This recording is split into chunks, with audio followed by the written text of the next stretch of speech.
Hi guys, welcome. What a day it has been today. I'm sure that you have heard a couple, hopefully not in a way, um, I don't know, clips, about our financial situation. Excuse me. We know how to chat here. That's gross. So, I really do want to address something in line with my show having to do with families and family dynamics and how toxic they can be and how loving they can be and how those things can pop out at any minute as a surprise. So, before I start that, um, I wanted to give a real quick update because I know that I'm really going to try to keep these, uh, here I go, short, 10 minutes. Friday, I am so excited. You have no idea because this guy is so in line with my mission, my show, my book. And this is what you're going to see on Friday at 10. Look at the clip for more info about my good friend and gentleman, Paul V. So tonight we're going to talk about families, and I'm going to actually address something that happened today and how it relates to sort of families and what, as I said actually in the teaser I have right here. So that's the question, right? Any ideas? SeanFry66@gmail.com. I mean, we'll be using that hopefully when my book comes out, which it will be. Just there. So these family dynamics came into play today. My husband and I, as you well know, whatever, are in our situation. And sometimes our situation gets pretty desperate. And sometimes our situation gets to the point where actually we need water and animal food as something that we actually cannot afford at that moment. Our checks come in at certain times, and between those times you have to be very calculated in your spending. So that situation arrived today quite seriously. I had so many avenues to pursue, because, well, first of all, lovers or haters, I know that if you've been following me, you at the very least, if you didn't care for me, you'd say, well, you watch him, throw him a buck, he needs water, right? Wouldn't most of you? Well, you'd think. I got saved by a relative on my side of the family today from all that horror that you saw in those silly clips that I shouldn't have posted. Um, you know, it, whatever, I don't know what I was thinking. And I'm sorry for that. But in this desperate mix where my husband is struggling with borderline emphysema, excuse me, should have brought some water.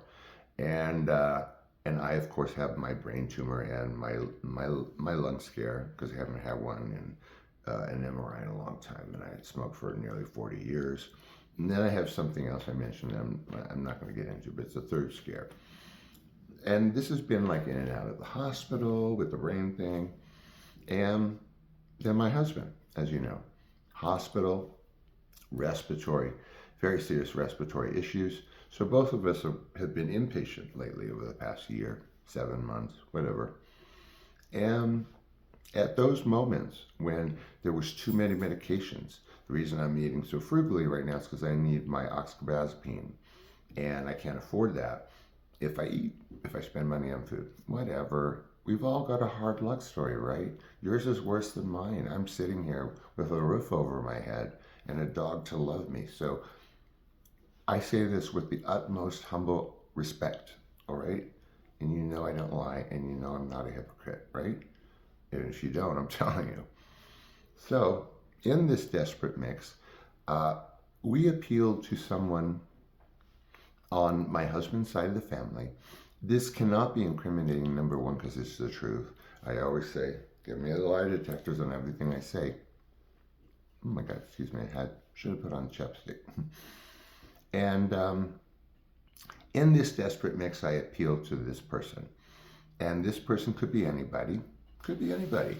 It is this person, which I'm covering up, but my husband, oh my God, not only does he have 100 aunts much less cousins. He's got two moms, uh, two sisters, uh, two step parents. Yeah, I mean, so it goes into the dozens. So this cannot incriminate anybody except for the person that knows what went down.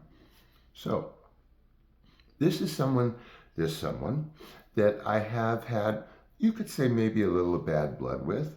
I've had a decades-long relationship with this person, and I think what sort of set off a lot of our bad blood is there was a moment in time in my husband's mix with his uh, urgent respiratory episodes that I brought him to a hospital just up the street, not my favorite hospital, not where we all go now, St. Joseph's. Thank you, St. Joseph's Hospital, Coronda, Tucson. Um, Plug, neuro ward. Man, you people, I love you so much. So, at that time that caused maybe some of this bad blood, my husband was going through these issues. And in order to prevent a flu overlay on top of his double pneumonia, I needed $35 to buy antibiotics. And my encounter was with this person, who could be many, who could be any gender, resulted in the fact that I was not able to be given the 35, and my husband had a flu overlay on top of his double pneumonia as a result. Facts. So, cut to the chase. Today, again, we're in our water, dog food. Oh my God, Sean's going to panhandle, which I have done a couple of times. Boring. I've mentioned that. Big deal. You're worse off than I am. Plenty of you, I know that. Not all. And so, come today, we're in the situation, and there's no concern.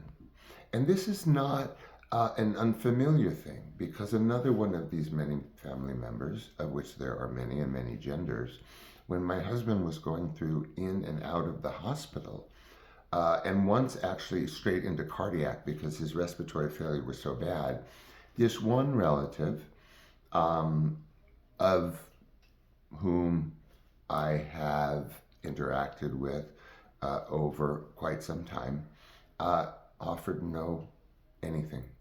Not a good well, not a get well, whatever. Not anything. Throughout the entire thing, nothing.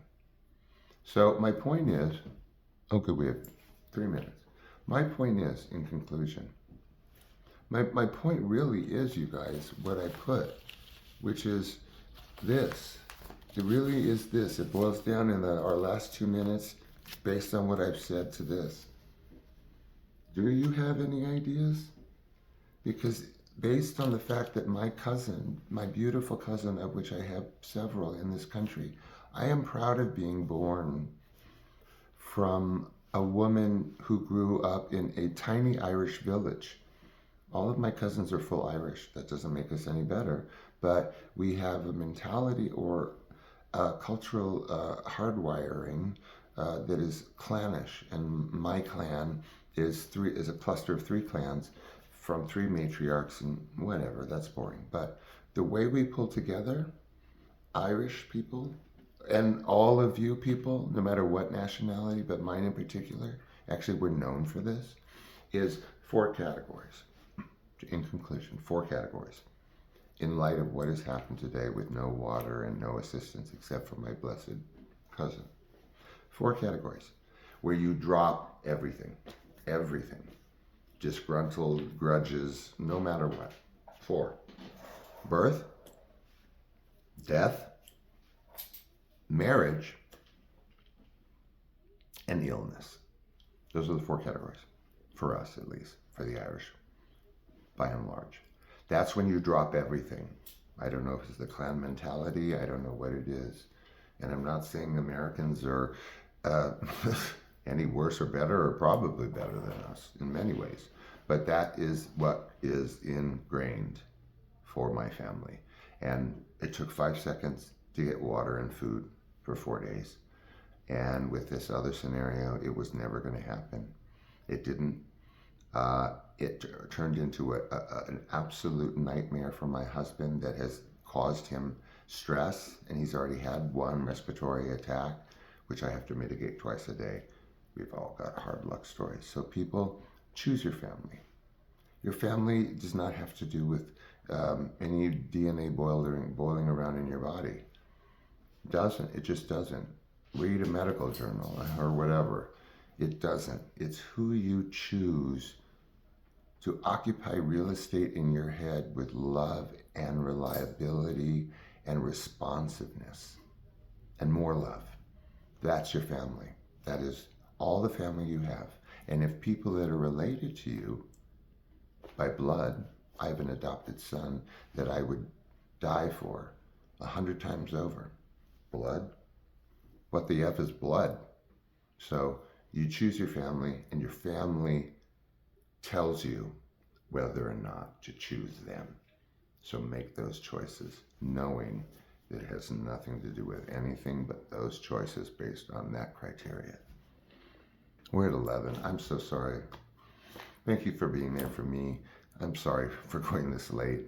And wherever you are, I love you. Bye.